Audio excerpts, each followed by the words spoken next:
અમે 1972 કે 3માં એક અમારો પંચમહાલ જિલ્લો છે, ડિસ્ટ્રિક્ટ પંચમહાલ ઇન ગુજરાત, અને ત્યાં ડેમ બને છે બહુ મોટો. આવું બની ગયો છે દીવડા કોલોની, એટલે કડાણા ડેમ.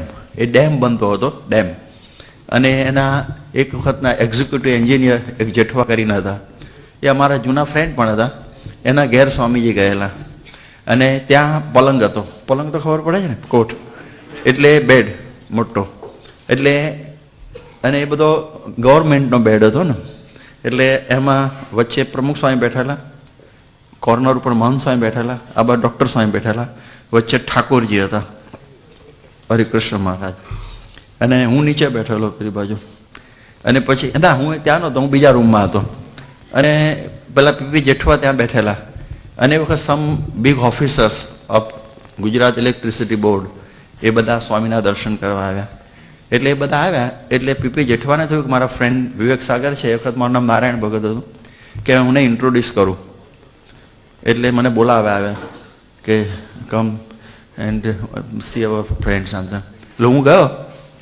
મારે બેસવું ક્યાં? પલંગ તો ફિટ હતો. તો બાજુમાં એક ખુરશી હતી. આ બાજુ મહંત સ્વામી કોર્નર પર બેઠેલા, એન્ડ એની બાજુમાં એક ખુરશી હતી.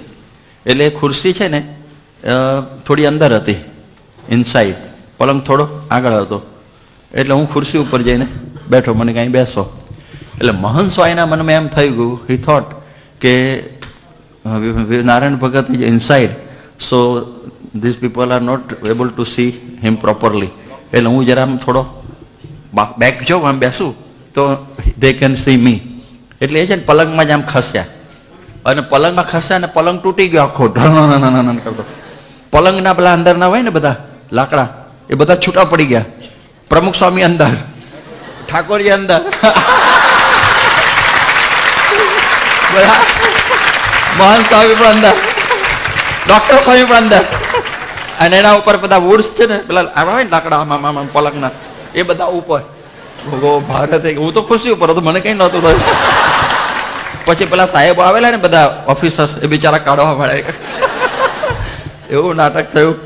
પછી બધા કે બધા એનાલિસિસ કરવા માંડ્યા, એનાલિસિસ કે જો આ કેવી રીતે બન્યું આવું. પછી કે જો વિવેક સાગર આવ્યા એટલે એવું થયું. મેં કહ્યું જો હું આવ્યો નથી, મને બોલાવવામાં આવ્યો છે, આઈ વોઝ કોલ્ડ.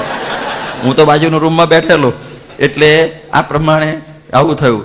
પછી મહંત સ્વામી કે નહીં, મારો કંઈ વાંક નથી, હું તો ખાલી તમે બેઠા એટલે હું ખસ્યો, પણ મેં કહું મને બોલાવ્યા એટલે તો ખસવાનું થયું ને.